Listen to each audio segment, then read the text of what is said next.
Okie dokie. So I'm gonna let's see. All right. So if I recall, at this moment, this is session five of the review, and so that takes us into chapter seven. So is everybody with me on that? That basically you should have gotten into chapter seven at this Yeah. stage, and at least, and we're in a transition with the book number nine or edition, the ninth edition and the eighth edition. So I'm used to referencing the chapters based on the eighth edition, and we sort of broke up chapter seven into three chapters in the ninth edition because chapter seven was getting massive. Yeah. So if you're working with the ninth edition, which I think is what I sent to most of you, right? Yeah. Is everybody got the ninth edition? And Yeah, okay, that's right. Yeah, so chapter seven is going to be designing and installing the array and the inverter. Then we get into chapter eight, which is wiring the system. Chapter nine, we talk about storage systems. So don't really reference my chapters anymore. It was pretty good up to this, but now chapter seven is sort of like seven, eight, and nine, with nine and 10 being part of what used to be chapter eight.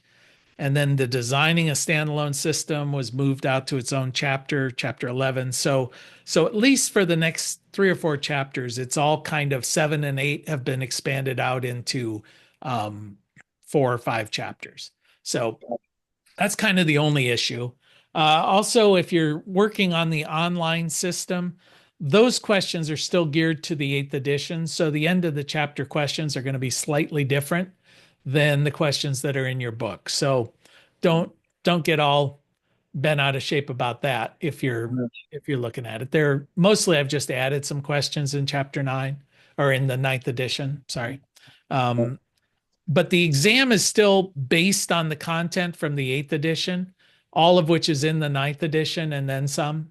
So the only danger you have by using the ninth edition is you might learn something extra. So how's that for being a terrible outcome? So oh, that's something good. yeah. Okay. So all right. So we're into this, and I guess I'll open it up for questions from the group. Do we have any that you ran across as you were reviewing online or in the textbook, things that were unclear, things you want a little more explanation about? Um, Maybe the temperature factor and for the I have, yeah, just like the temperature coefficient, I guess, is a little confusing to me. Okay. And is this how it relates to when you do maximum and minimum on the strings? Is Um, that where we're going on that, or is it just the concept of the temperature coefficient? this is gonna be like the VOC, the open circuit, like delta, Uh-huh. and Okay. Yeah, all right. I'll go into a couple of Hmm. those All right. equations. But what the temperature coefficient is seeking to measure is essentially that we learned early on in the book that the colder the temperature, the more voltage, the more power is going to be generated from the array or from the panel. Electricity likes cold temperature.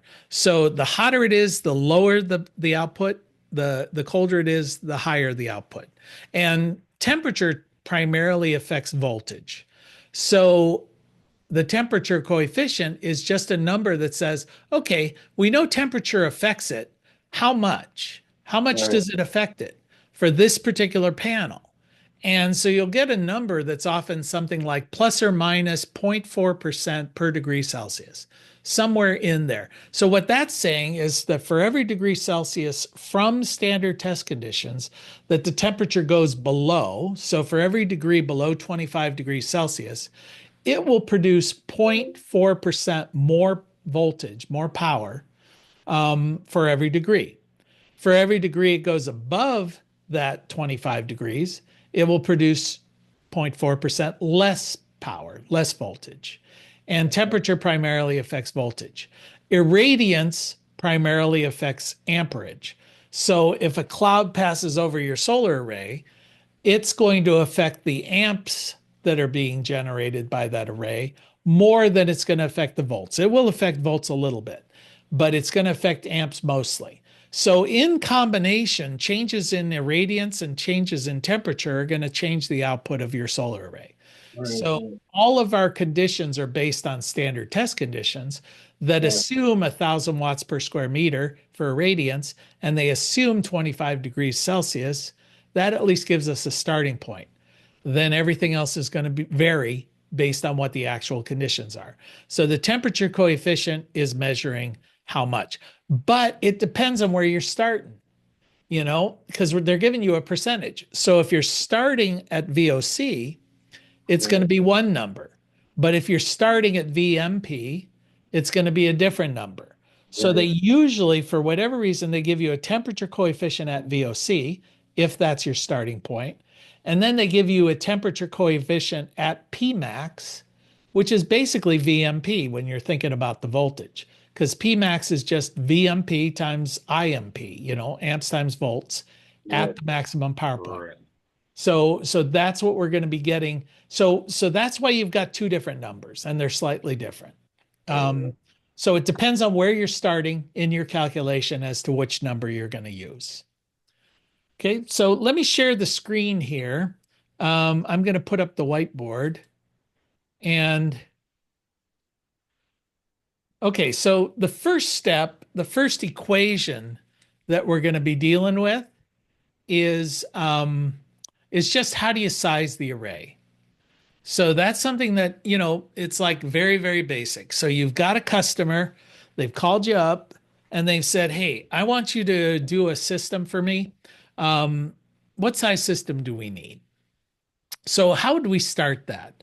Well, the first thing you need to get from them, the first thing I usually ask for is a copy of their electric bill because their electric bill is going to give me a few bits of information that I just need to have. One of them is how much electricity do they use? And typically, your electric bill gives you month by month for the last year. So on that bill, most electric companies just give you a breakdown each month, how much they use. So that's really valuable information when you're going to design a system.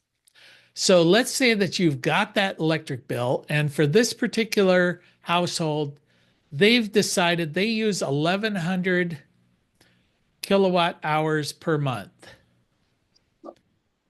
Okay. So that's the average. That's, over the 12-month period, that's what it comes in as the average. Well, we want to know what's the electric they use per day, the average. So we would just simply divide that by 30.5. There are 30.5 days per month on average. And so now I would take 1,100 divided by 30.5, and that gives me 36. Okay, so they use 36 kilowatt hours per day. Finish these up. I'm getting sloppy.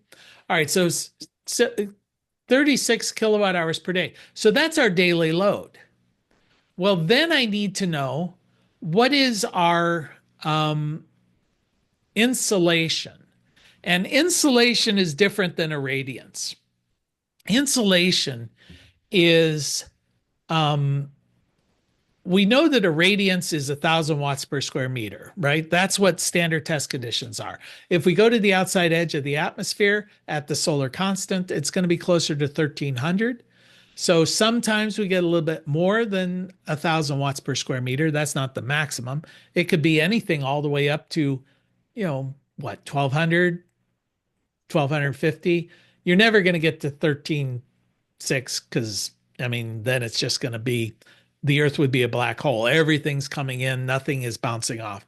So it's never going to be that, but it's going to be somewhere between 1,000. I've gotten measurements of 1,200 when I've been out in the field on a nice clear day, clear air. There's no pollution. So it could be a little bit more. But let's say that you've got a square meter of land or a solar panel. We want to know how much energy is hitting that over the course of a day on average. Well, irradiance is an instantaneous measurement of power, 1,000 watts per square meter. I want to know watt hours. How many watt hours is hitting that same square meter? And that's going to vary in intensity as the day progresses. So some days, early in the morning, the sunlight's weaker, coming in at an angle. It's not going to be 1,000 watts. It's going to be maybe 200, 150, whatever. As the day progresses, clouds go by, rain. So how much energy hits that square meter? Well, on average, there's a number. Over the course of the year, you just measure all the energy and then you divide that by 365.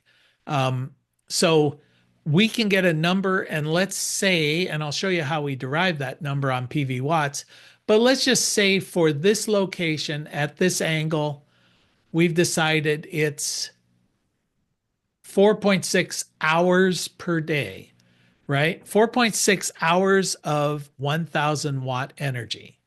So it's basically transitions to 4,600 watt hours of energy per day.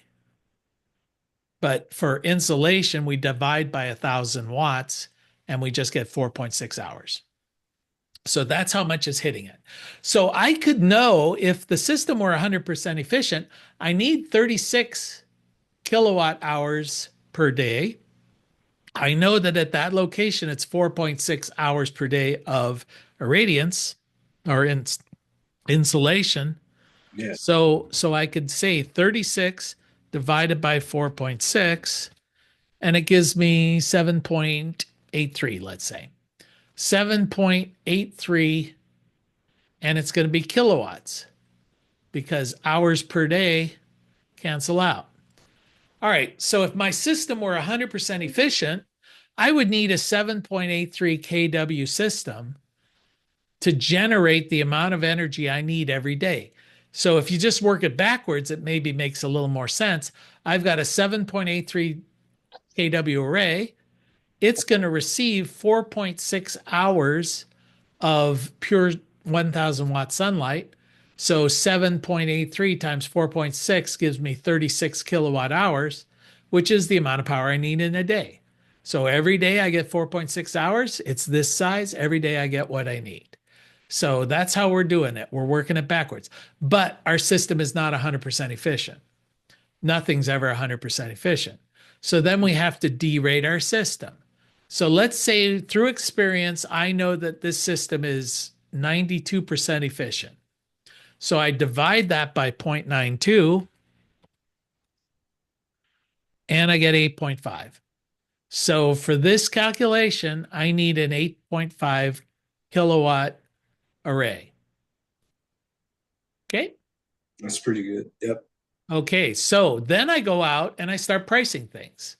Well, how many panels do I need? Now I've got to select a solar panel. And there's going to be a lot of reasons why I would select one panel over another. Price is definitely going to be an issue. Availability may be an issue.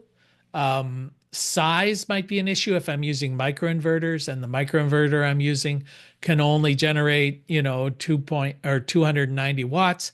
Then I probably don't want a panel that's bigger than 350 watts because of clipping, things like that. So there's some choices there. Maybe I talk to my local distributor and he tells me he's got a special on 390 watt panels because nobody's buying panels smaller than 400 watts anymore. And I'm going, oh yeah, okay, I don't care. That's good. I'll take a break. So you go out there and you figure out what panel you're going to use. If you're working for a large company, maybe they bought whole truckloads of a certain kind of panel just to get a good price. So that's what you're going to use because that's what you got. Okay, so then I need to go out and pick an inverter. Well, if this is a string inverter system, what size inverter do I need?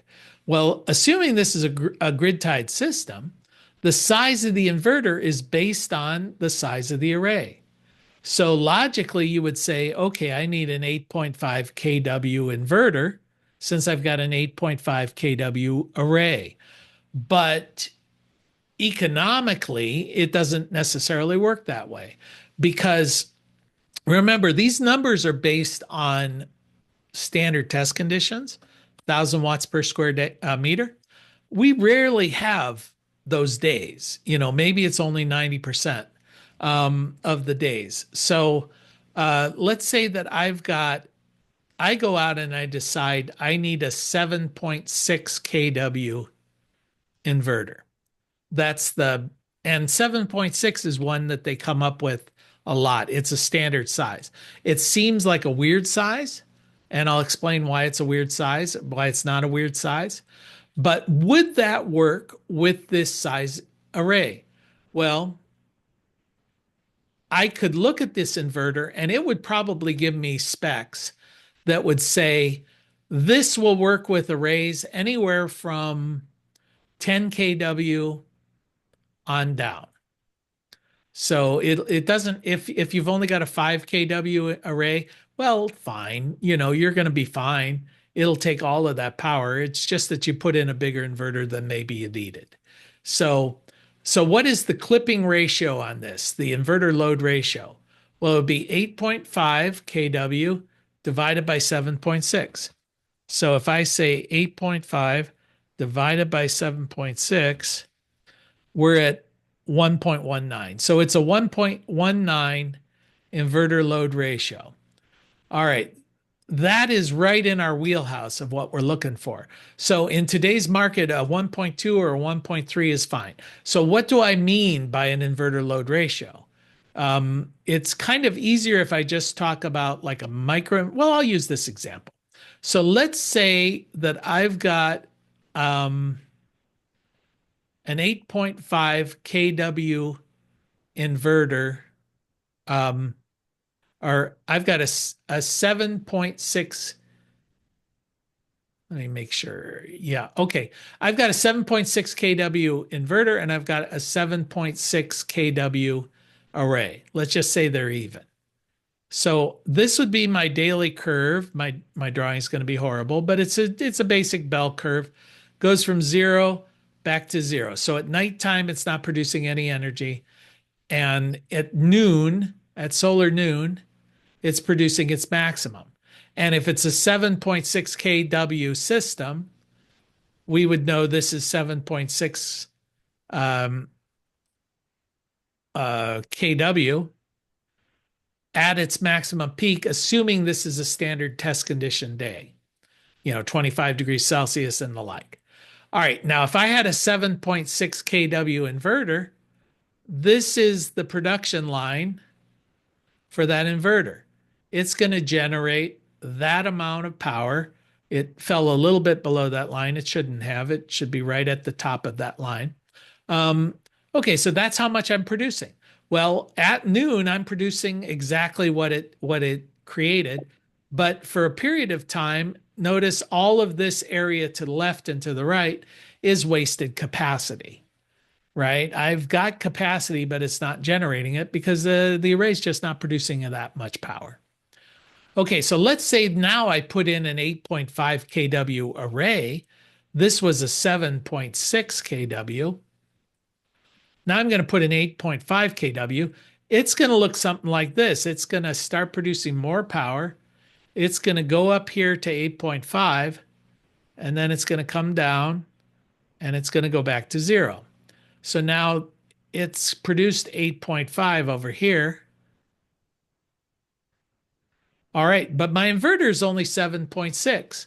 So I am losing or clipping all of that generating potential, right? As soon as the array reaches 7.6, it stops. It stops gathering any more power from the array. It doesn't stop producing power. It'll produce at its maximum, but it will not exceed its maximum capacity.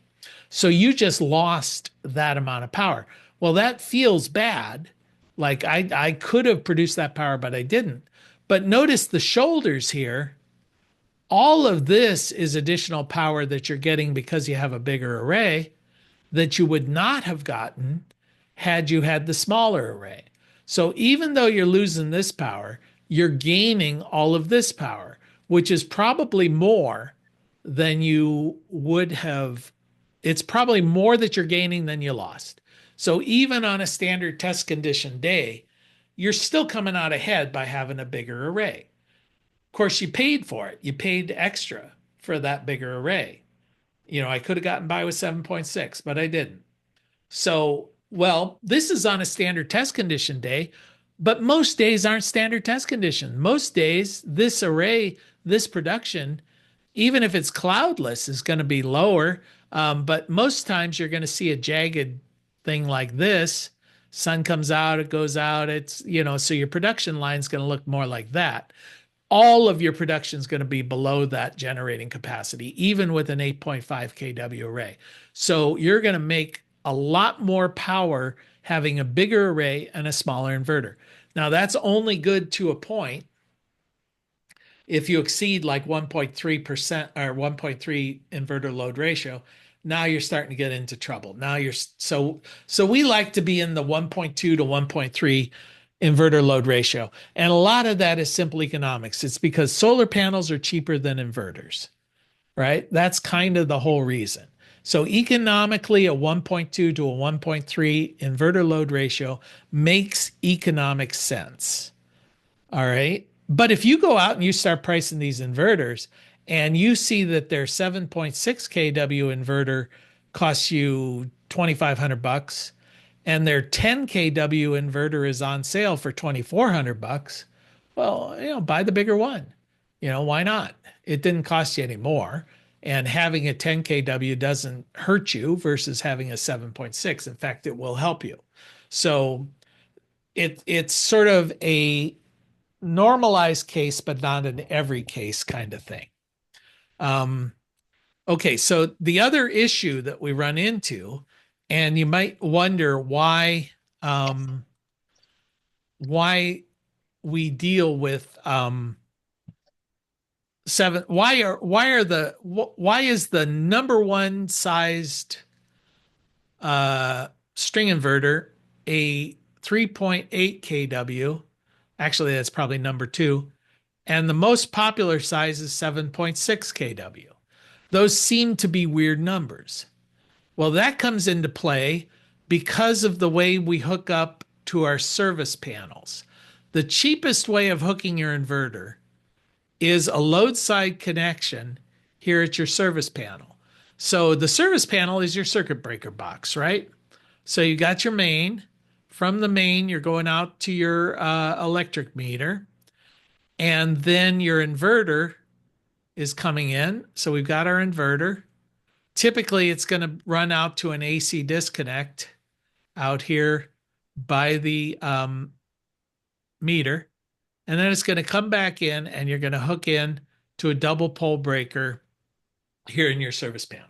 So that's the easiest way and the cheapest way to hook up your inverter to your PV system, hook up your system.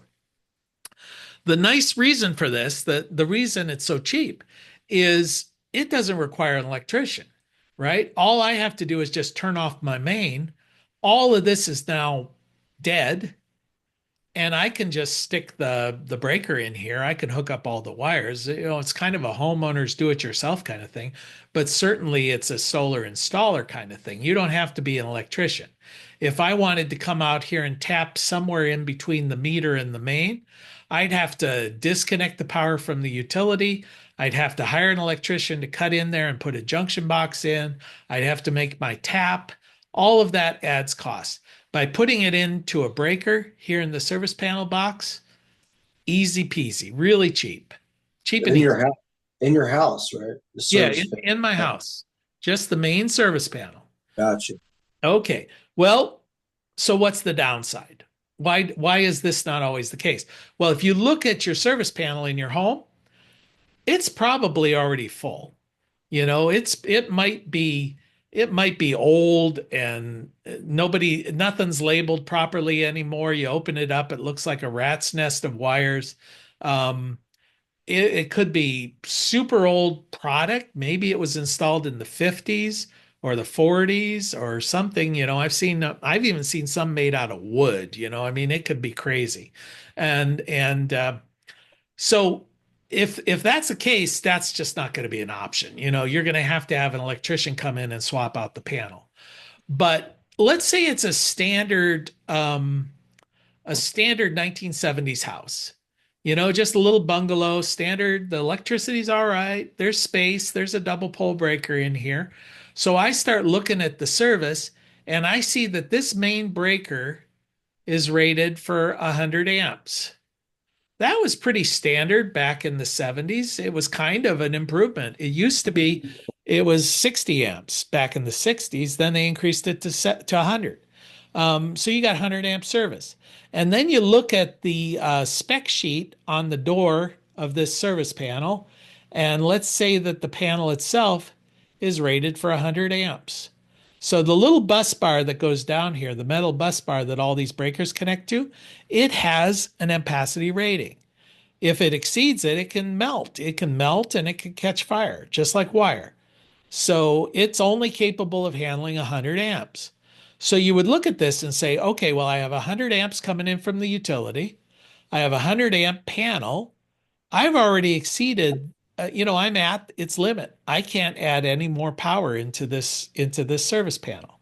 But that's not the way this works necessarily, because you're bringing power in. The 100 amps is flowing out to your loads. Are you going to be running more than 100 amps of load?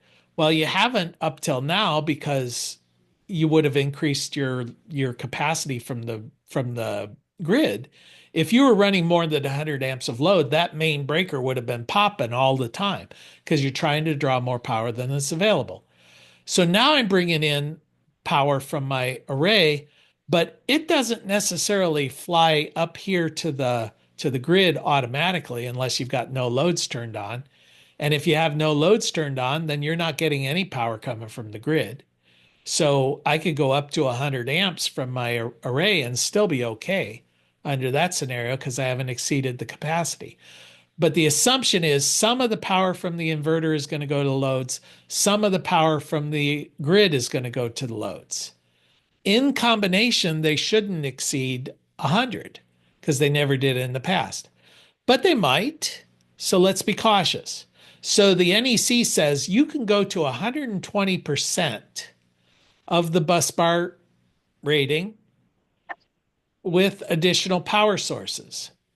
So what does that mean in practice? It means that I could come in here with a 20 amp breaker from my solar array because I've got 100 amps up here. I've got 20 amps here. The bus bar is 100 amps, so I've gone to 120%. Some of the power is going to go to the load from here. Some of the power is going to go to the loads from there. Well, this is why they want you then to put the breaker for the array as far away from the main as possible so that the power doesn't double up on itself and flow through the bus bar at any one point. So, at this point, it's feeding from the bottom, it's feeding from the top. It's never going to exceed 100 amps on any one point on that bus bar. If I were to move this breaker up here, and then my loads are down here, maybe power's flowing here, power's flowing here, and I may have exceeded 100 amps right in that spot, feeding all of those. So just to be safe, stick it as far away from the main breaker as possible. That's usually not an issue because this is where the space is anyway. It's going to be down at the bottom. So that's where you're going to put it. You're just going to put it at the very bottom. Okay, so this is standard. This was a standard 1970s installation, right? 100 amp service, 100 amp panel. We can come in with 20 amps. So what size inverter is that? Well, remember, watts equals amps times volts. So how many volts is this inverter kicking out?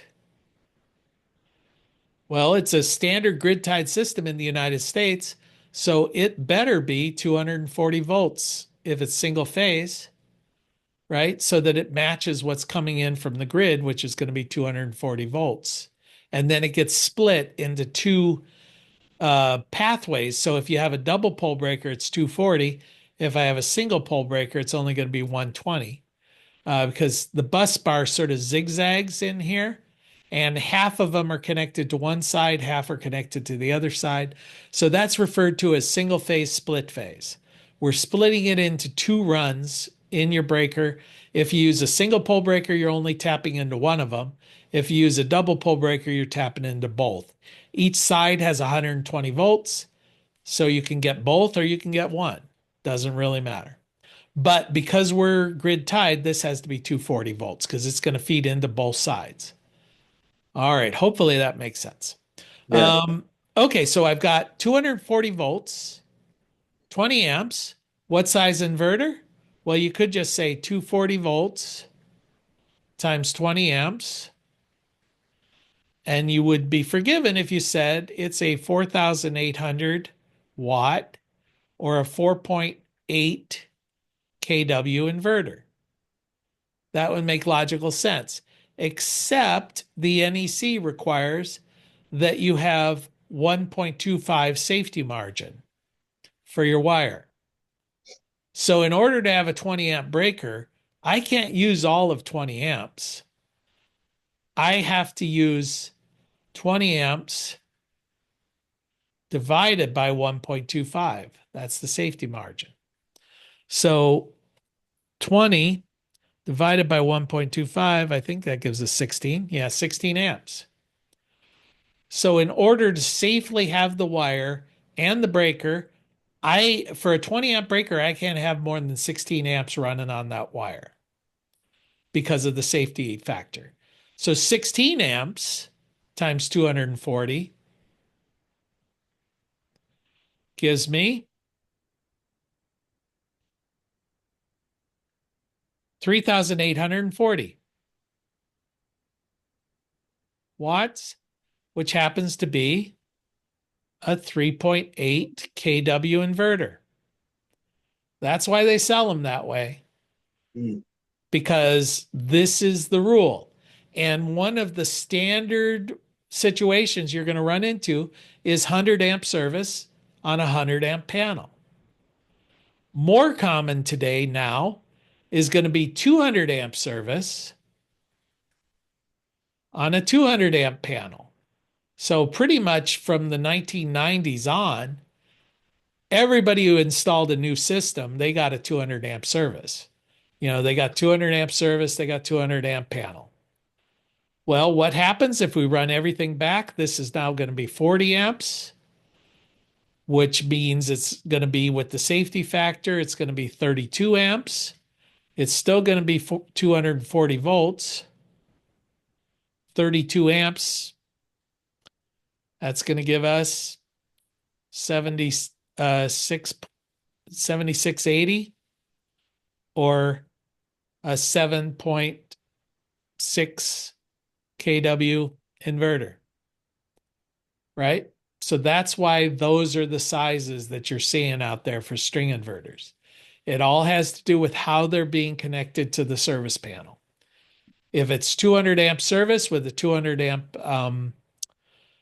box, and you don't want to swap out the box, because if you hire an electrician to swap out that service panel, you just added about $2,500 to the cost of your system. So that's how much they're going to charge you. So if you can avoid it, that's all good. So under that previous scenario where I said we came in and we needed an 8.5 kW array, if the house has 200 amp service with a 200 amp panel, I might want to make sure I don't get bigger than a 7.6 kW inverter, because then I'm not going to violate the 120% rule. So the panel in this case and the service from the utility is going to dictate just how big of an inverter I can install if I want to do a load side connection. Does all of that make sense to you? Yeah. Okay. So what would be the option if I decided, okay, I looked at this and I didn't come up with an 8.5 kW array that I needed. I need a 12.5 kW array. Well, if I wanted to put that with a 7.6 kW inverter, that would be bad. That would not work.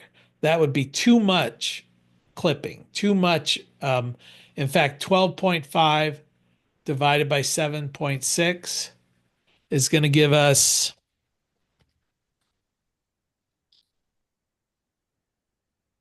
yeah, that's going to be a 1.65. Well, 1.65 inverter load ratio is just way too big. In fact, I'll bet you money that that inverter would say I can handle up to 10 kW, 9.5 kW, something like that. You would just burn out your inverter. It would be you've exceeded its capacity. So we've got too big a solar array for this now to be a load side connected system. So what's my option? I can come in and instead of connecting load side, you could hire an electrician and you can do a tap right in here, somewhere between the meter and the main breaker. And then that will work because you're not exceeding the bus bar. It's now supplementing whatever is being pulled in from the grid, right? If the house needs it, it's going to flow this direction through the main breaker. If it doesn't need it, it's going to flow that direction to the grid, but it's still going to get accounted for. And that's not going to exceed our bus bar capacity. So that's an option. It's an expensive option. Well, the other option is now, I'm going to clear this page because it's getting pretty cumbersome. Now what we're finding in the most recent NEC, it said that every meter now has to have what they call an emergency utility disconnect. So what effectively it is, and you may have seen some of these out there, it's a meter box. The meter is here. If you look down below it, maybe showing, maybe not, there's a main breaker.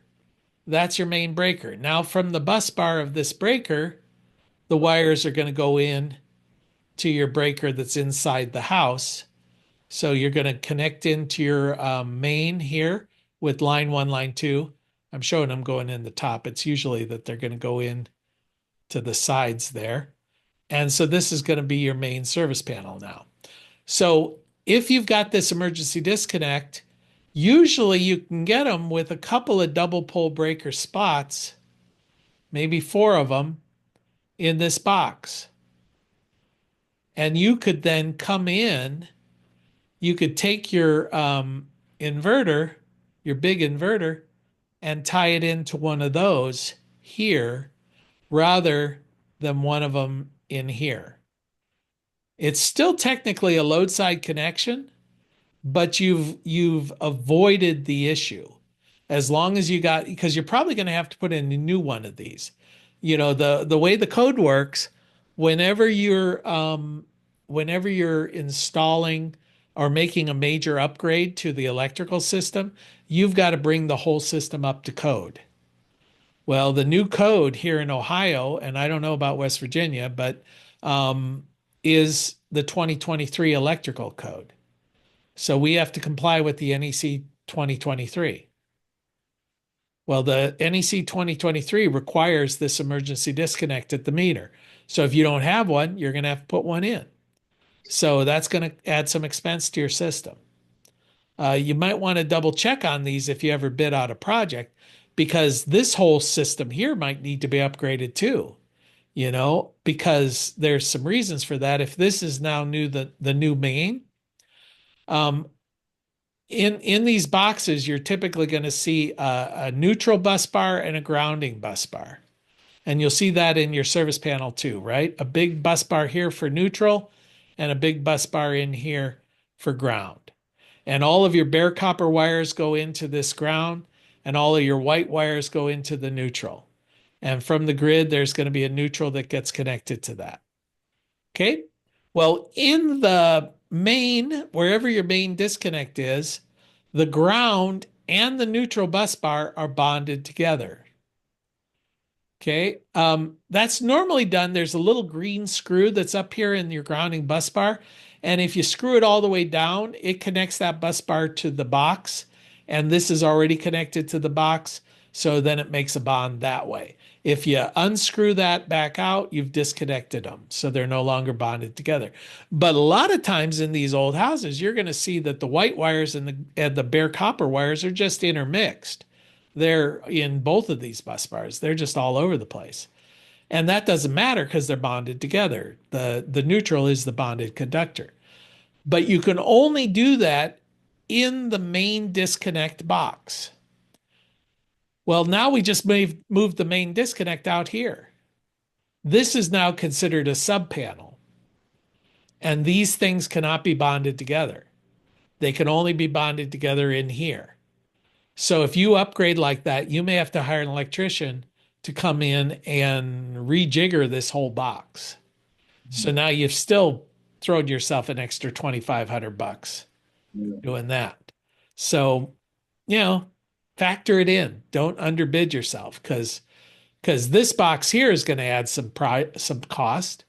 The box itself might be only a couple $100, but getting an electrician to come in and install it because they've got to disconnect from the grid. In many jurisdictions, you're not allowed to do that kind of work. I wouldn't do that kind of work. I don't want to die. So, so you might have an extra 500 to $1,000 putting this in that you just have to figure on. So right here, you might have just added $3,500 to your bid, just redoing electrical, existing electrical capacity. So anyway, those are some issues to think about. I know that we've touched on a lot of that. Does anyone have a question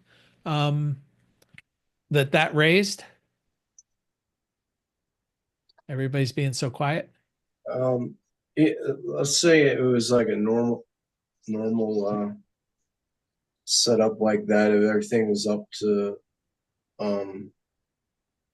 inspection with electrical code and stuff like that, couldn't you add a separate sub panel like a plug for extras breakers additional that you can wire to from the outside panel box? Well, if it's a sub panel that's feeding off of the main service panel, like you said, like a lug panel or something like that, it really is nothing more than an extension of the main panel. It's, if you think about how whoops, I didn't want that. I want the whiteboard. If you got to know which one to click. All right. So if I go to the new whiteboard again, all right, if I understand what you're asking, I've got a service panel here. Maybe it's completely full. Maybe I'm looking at exceeding the capacity of it. Couldn't I just tap in and put another sub panel, maybe right next to it, maybe in a different room, whatever. And then I could just hook my inverter into this one because it's brand new. It's certainly got enough space. Is that what you're asking? Yes, exactly. Okay. All right. So the issue there is, let's say this is 200 amp service and it's a 200 amp panel. And now we're going to connect into the bottom. This is the bus bar, right? It's got two places, and at the bottom there are a couple of lugs. And I'm going to feed my wires, and I'm going to connect in two wires there. So 120 there, 120 there. So that's how I've hooked that thing in. Okay. Now I've added the capacity here. It really is nothing more than just adding another breaker bar space on the same lug. Right. So I still have that 120% rule to worry about. Right. So I'd have to limit my main breaker here to 40 amps in order for this to work. Right. As if I'm backfeeding it. If it's just another load, I can have that all the way up to 200 amps if I want to. If it's nothing but loads going out, I can feed straight on through. If this is the only load that's being serviced and it's drawing 200 amps, I could draw all the way through here and still be fine. But as long as I'm feeding in from here, I might double up again. I might exceed that 120. Right. So this is part of the confusion. I mean, part of the issue.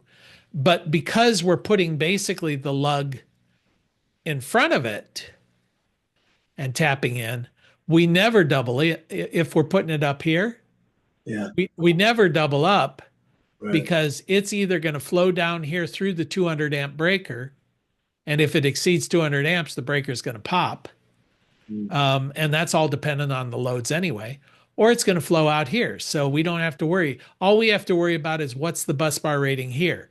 So if Right. I've got 60 amps coming in, it better be more than, and 200 amps coming in here.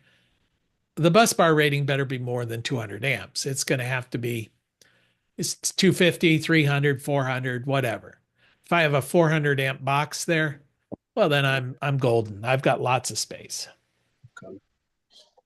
Okay. Cool. Uh-huh. Okay, I think that's a lot to chew on here today. Yeah. When we get into, there's the 120% rule. That's something you run into all the time, all the time. Existing electrical service is a pain in the butt. You got to figure out where it is, where are the meters, where are the disconnects, what's the condition of the electrical system that's there. I've run into situations where you go into a spot and you just say, listen, your electrical is a mess. Until you upgrade your electrical, there's no point in you putting solar on this house because it's like it's putting a new paint job on a jalopy. That thing's not going to run anyway. So why are you painting the house? So or painting the car. So you know. And another issue you're going to run into is roofs. Is the roof capable of supporting this? Do you need a new roof? If you need a new roof, then let's do them both at the same time, or make sure your roof is done before we do the solar array. Because it makes no sense to stick a solar array up there and then next year you got to tear it off and replace your roof. So you want your roof to be ready. These are 25-year systems. It's ideal that your roof is going to last 25 years, because that's a big expense. It's more expensive to take an array off the house and then reinstall it than it is to put it up there in the first place, because you're doing twice the labor. So that's something to look at when you're doing these assessments. Then the other issue is going to be shading. When you do your assessment, if this thing's in the middle of the woods, listen, it's just not going to work unless you cut down all the trees, and that's probably not something you want to do. In those situations, really, community solar is about the only option. You can still get solar, you just don't put it on your house. You just buy into a bigger solar array that's located somewhere else, and you get that to apply to your bill. The problem there is it requires that the utility cooperate. So that usually requires, because utilities don't cooperate because they're nice people. They cooperate because they've been told by the legislature you have to. So some states have good community solar laws, other states don't.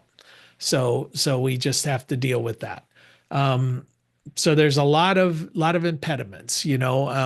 Some of the estimates are only about 25% of the homes out there are suitable for solar. Yeah. When you get rid of shading, you get rid of roofing issues, electrical issues, and the biggest one is the financial viability of the customer. The person who lives in there, they may have crappy credit. They cannot qualify for any of this stuff. They don't have the money and they can't get a loan. So they can wish all day long.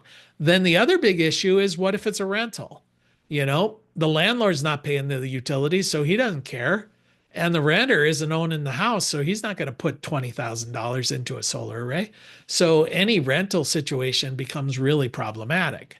How do you convince them? Well, unless the landlord's paying the utilities, it's just not going to happen. It's just not going to be they're not going to be interested. So that's a limitation on rooftop solar. Something we got to deal with. All right. That said, I'll cut it off here unless anyone we'll give you a chance. One final question. Just on an unrelated topic, I'm still trying to understand some of this stuff about power optimizers Uh-huh. here. I'm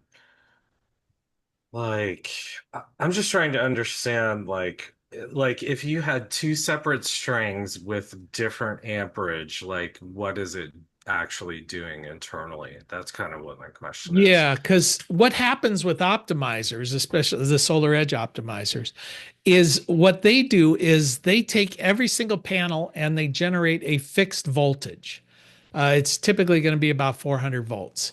Um, that means that if one panel's shaded or one's generating a little bit more, the amperage is going to change, but the voltage across the whole system is going to remain the same.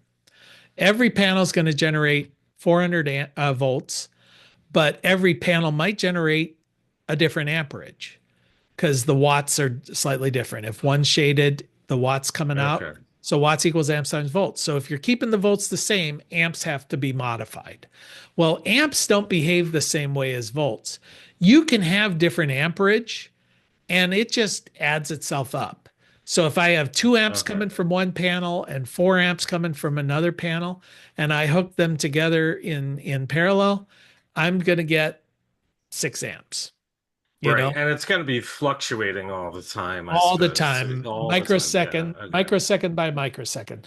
But as long as the maximum doesn't exceed the wire capacity, you'll be fine, as long as you keep it below that. So that's kind of how that works. And then it all gets evened out once it gets to the inverter.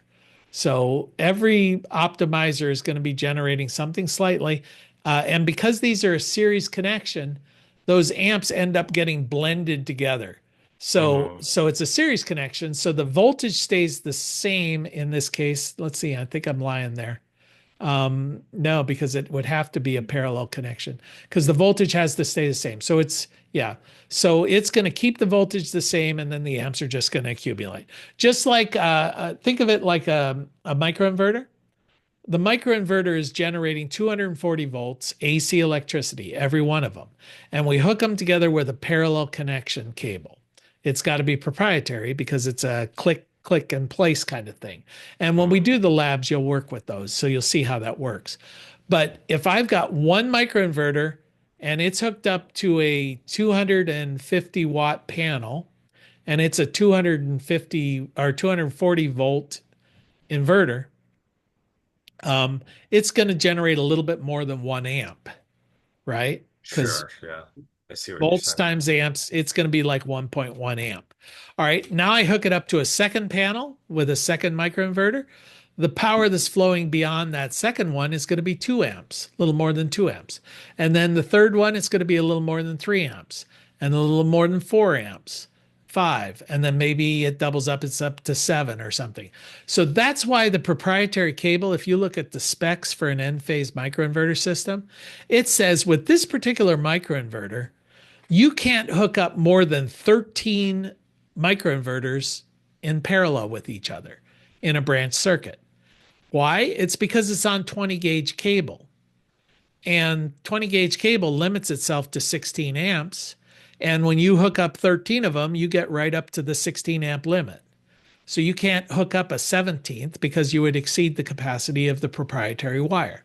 So the size of the wire is dictating how many microinverters you can hook up in parallel with each other. Mhm. Because you're going to Yeah. start out only at 1 amp, but by the time you get to the end, it's going to be up to the 16. Now, what you can do in that case, if you need more than 16, more than 13 panels, is you get another branch circuit and then you hook them up in combination in a combiner box.